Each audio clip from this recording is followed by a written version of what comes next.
Welcome to another edition of GP's Roof Theory, Lesson 5, the NTS decimal for gable stud and stud offset. So here we have a fine line gable stud. There's no wood in here. This is just to teach you how to use the NTS decimal. NTS decimal for an 8 and 12, if you remember in previous lessons, is nothing more than 8 divided by 12 equals 0.666. Now, we have a side of 16-inch on center, 24-inch on center. So we're going to work the 16-inch center side.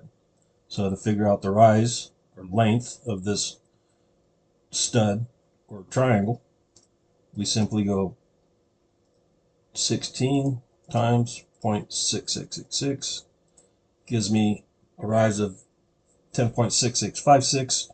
I would cut that at 10 and 5/8. The decimal point for 5/8 is 0.6875. Now I can't go 10 and 5/8 each time because that will make you long when you get up here to the top. So it's critical to stay with the 10.6656. So here we have 32 inches next is our next stud times 0.6666 equals 21 and 5/16 would be my next stud length. So each one of these studs is 10.6656 inches longer than the next. Now if you have a long gable that you're calculating longer than 10 feet or whatever it may be, there's a quicker way to solve the lengths of all your gable studs by simply storing it into memory. So 10.6656, we're going to put that memory plus.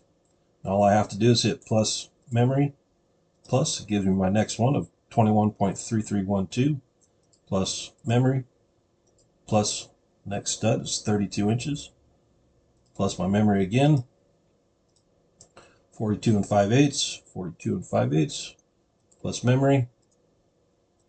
Next stud is 53 and 5/16. 3/8 would be 0.375, so this cut is 53 and 5/16 up to my 64-inch mark. 64 inches. Now we can simply minus memory and step all the way back down again. So we're just going to go minus memory all the way down till I get back to my 10.56656. Now we're back from where we started. So it doesn't matter where you start, if you started at your long point, longest gable stud of the 64 minus memory, or if you start at your shortest and add memory. Now this is fine line gable, so 16 would be to the center of my stud if I was actually physically sheeting this gable with plywood. And once you have a rafter in here, you're going to have a C-cut in here, so you got to subtract your C-cut length to the 16 inches of your first stud, which would be minus 3/4, so that when your sheet breaks, you're breaking to the center of your 48 inches. Now over here on the 24-inch side, I can't use this offset obviously because I'm 24 inches wide and 16 inches wide are not the same. So with 2-foot center, I don't need to do an offset because each one is 16 inches longer than the next. 2 times 8 is 16. 4 times 8 is 32. 16 plus 16 is 32. 6 times 8 is 48. And 8 times 8 is 64. So 2-foot centers are very simple. Now once again, you would have a C-cut distance that you'd have to subtract, and this would be to the center of your gable stud.